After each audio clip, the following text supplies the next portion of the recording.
itu sepulang dari nongkrong bersama teman-teman, seperti biasa aku langsung pergi ke kamar untuk mengistirahatkan badan. Tanpa terasa mata ini sudah tidak bisa diajak kompromi lagi. Kantuk sudah aku alami, tapi waktu itu aku ingat bahwa tadi aku belum masukin motor. Lalu aku pergi keluar rumah untuk masukin motor ke dalam rumah. Di waktu masukin motor, aku mendengar orang memanggil namaku. Tapi waktu aku tengok-tengok kanan kiri, tidak ada siapa-siapa. Aku juga sempat melihat ke jalan depan rumah, tapi tidak ada orang satupun. Karena tidak ada orang, aku kembali untuk masukin motor. Di waktu mengunci pintu, suara itu terdengar lagi memanggilku. Karena aku takut, aku pergi ke kamar. Dan di kamar, aku memaksakan mata ini untuk terpejam. Akhirnya, aku bisa tertidur waktu itu. Ini yang aku alami atau yang aku rasakan waktu tidur. Waktu itu aku bermimpi. Di mimpi itu aku bertemu sama kakek-kakek, di mana kakek itu berpakaian serba hitam, kayak film Jawara atau pendekar-pendekar di TV. Kakek itu ngasih saya batu. Batu itu berwarna hitam dan memiliki corak keemasan. Dan di mimpi itu, aku terima batu yang dikasih kakek itu. Setelah batu itu aku pegang, entah kenapa aku terbangun dari mimpi. Waktu aku terbangun, aku langsung melihat jam di HP yang aku taruh di samping bantal. Waktu menunjukkan jam 3 pagi. Karena waktu itu aku pikir itu mimpi biasa. Aku langsung kembali tidur. Pagi itu terdengar suara ketokan pintu. Suara ketokan pintu itu membangunkanku dari tidur. Waktu aku bangun dan merapikan kasur, aku menemukan batu di atas kasurku. Dan batu itu berwarna hitam dengan corak keemasan, persis seperti mimpiku semalam. Aku berpikir, mengingat-ingat mimpiku yang tadi malam. Karena menurutku aneh. Pagi itu aku mandi dan langsung pergi ke rumah Abah. Abah adalah orang atau tetanggaku yang mengerti tentang hal-hal gaib. Ya, bisa disebut orang pintar. Sesampai di rumah Abah, aku menceritakan apa yang terjadi dalam mimpiku. Dan paginya, aku menemukan batu itu di atas kasur. Waktu Abah melihat batu itu dan ditaruh di tangannya, batu itu berjalan sendiri, kayak ada orang yang menjalankan. Di situ, Abah berpesan sama aku bahwa batu itu ada isinya atau penunggunya. Katanya batu itu tidak baik kalau disimpan.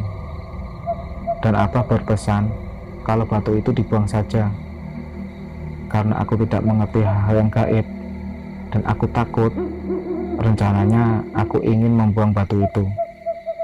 Setelah mendapatkan informasi atau petuah dari Abah, aku pulang ke rumah membawa batu itu. Rencanaku, waktu itu agak siangan saja, aku ingin membuang batu itu.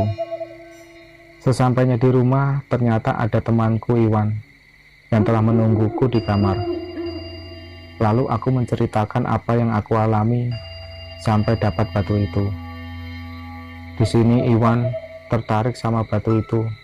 Kata Iwan, batu itu diminta sama dia karena katanya dia suka coraknya.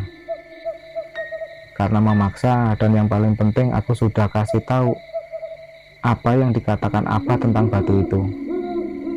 Tapi Iwan malah kayak orang gak percaya dan tetap ingin memintanya.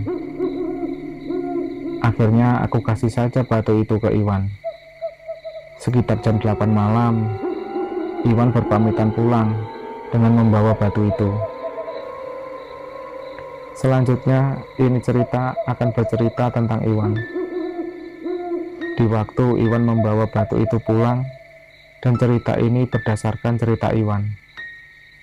Sepulang dari rumahku, di dalam perjalanan pulang, waktu mengendarai motor Iwan terasa berat, seperti mengendarai dua orang. Waktu Iwan melihat ke belakang lewat spion motor, Iwan melihat kain putih yang lusuh. Tanpa berani menengok ke belakang lagi, Iwan melajukan motornya dengan kecepatan penuh. Sesampainya di rumah, Iwan yang ketakutan langsung masuk ke kamar.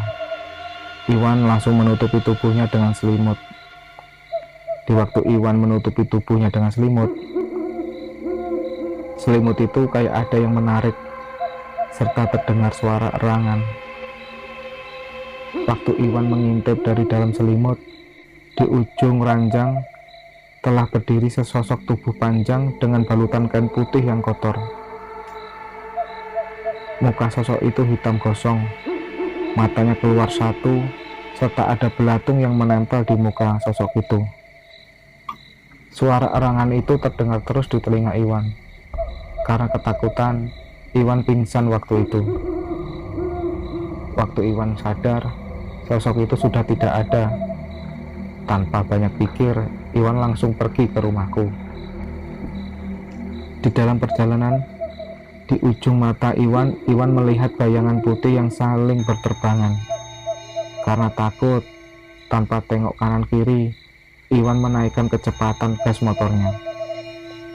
Akhirnya Iwan sampai di rumahku dan mengembalikan batu itu ke aku, serta menceritakan teror yang dialaminya.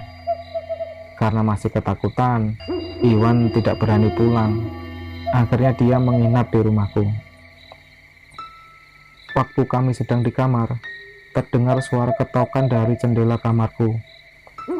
Saat aku menoleh ke arah jendela, sesosok pocong yang sedang membenturkan kepalanya ke kaca jendela. Kami berdua berteriak ketakutan, sampai-sampai suara teriakan kita membangunkan seisi orang di rumah. Orang tuaku yang mendengar teriakanku langsung pergi ke kamarku dan menanyakan apa yang terjadi.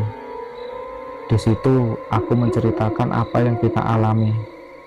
Akhirnya kita berdua tidur di kamar yang sama bersama orang tuaku. Pagi itu setelah kita bangun, aku sama Iwan pergi ke rumah Abah untuk minta solusi atas teror yang kita alami. Sesampainya di rumah Abah, kita menceritakan teror-teror yang kita alami. Abah berpesan untuk membuang batu itu jauh-jauh, dan Abah memberi kita segelas air putih yang telah didoakan. Di samping itu, Abah juga berpesan agar kita selalu mendekatkan diri kepada Tuhan. Jangan meninggalkan sholat 5 waktu.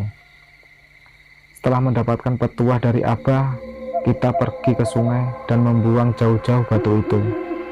Alhamdulillah, setelah membuang batu itu, kita sudah tidak mengalami teror lagi. Tapi, keesokan harinya, aku dan Iwan sakit demam.